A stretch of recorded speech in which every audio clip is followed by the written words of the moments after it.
se inscreva no canal, curta e compartilhe. Temos vídeos novos todos os dias, 2 vezes por dia. A lenda do Poço das Almas. Na pacata vila de São Remo, cercada por mata densa e esquecida pelo tempo, havia uma clareira onde ninguém ousava pisar após o pôr do sol.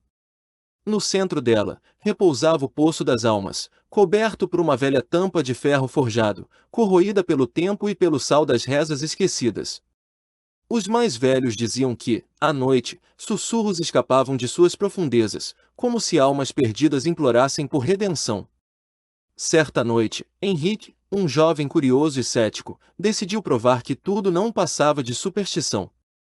Armado com uma lanterna e uma câmera, caminhou até a clareira, ignorando os avisos da avó, que o criou contando histórias daquele lugar.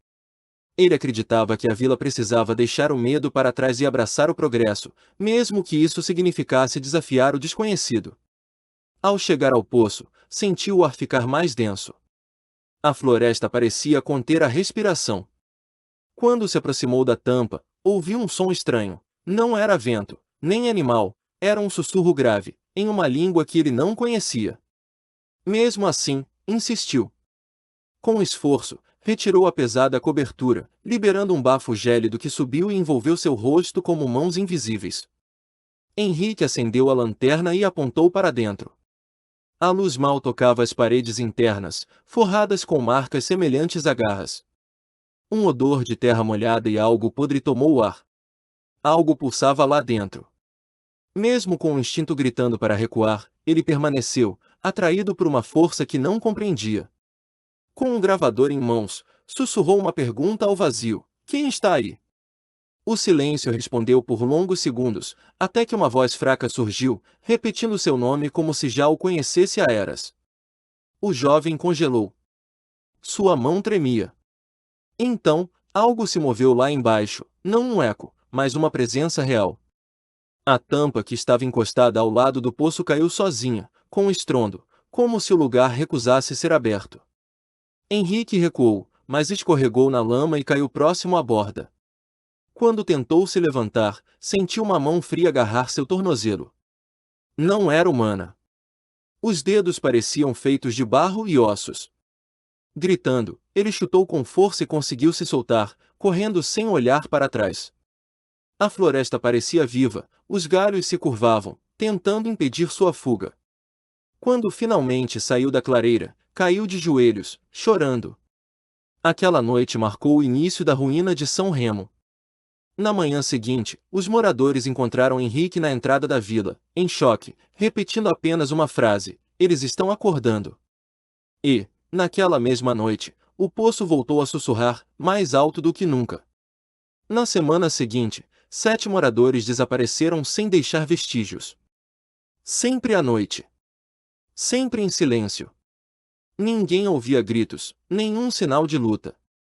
Apenas o som abafado do poço, sussurrando mais forte, mais rápido, como se ganhasse vida com cada alma que tomava. A vila entrou em pânico.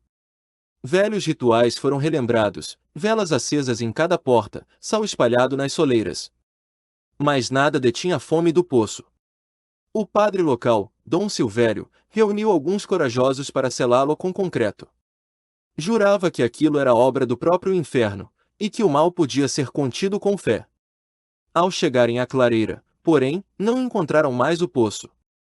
No lugar onde antes jazia, havia apenas uma cratera vazia, como se tivesse cavado a si mesmo para mais fundo.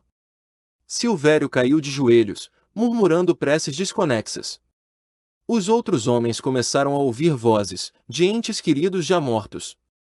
Uma das vozes chamou Pedro, um dos ajudantes, com o timbre exato da filha falecida. Ele, hipnotizado, desceu sozinho pela margem da cratera. Os outros gritaram, mas era tarde. Um vento cortante soprou para fora do buraco, e Pedro desapareceu. Seu grito final não veio da boca, mas da terra.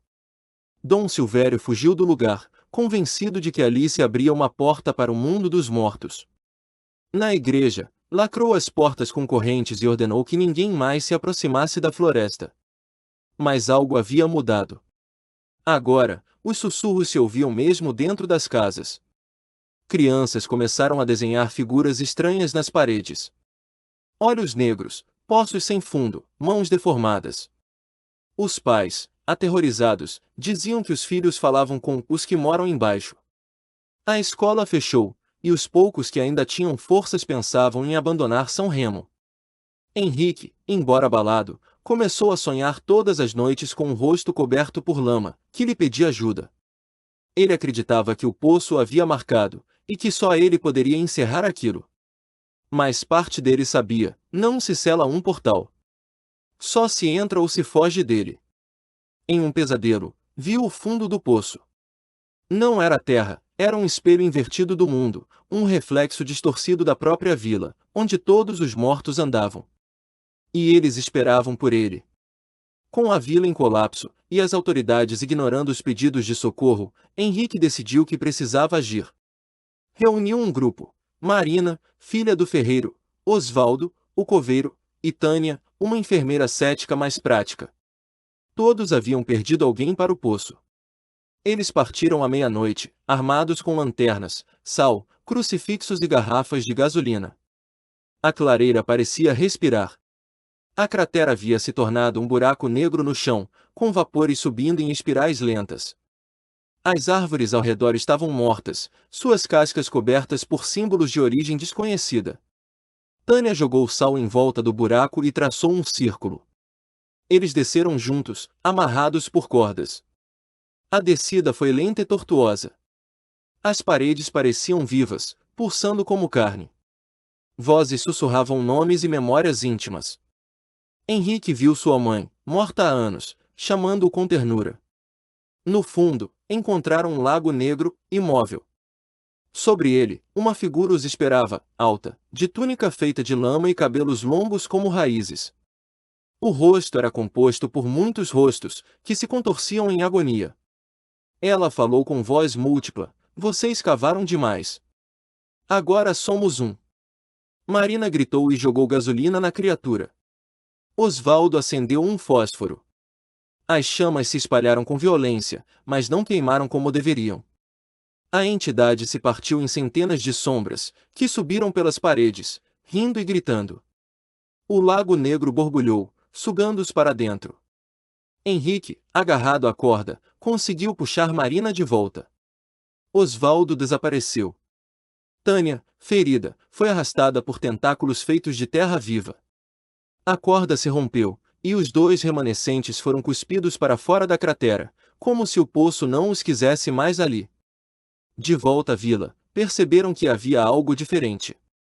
As casas estavam vazias. Nenhum sinal de vida. O relógio da torre da igreja girava ao contrário. E o chão sangrava. A noite parecia não terminar. O céu permanecia num tom púrpura eterno, e as estrelas haviam desaparecido. Henrique e Marina andavam pelas ruas vazias, ouvindo ecos de passos atrás deles, mas nunca vendo quem os fazia.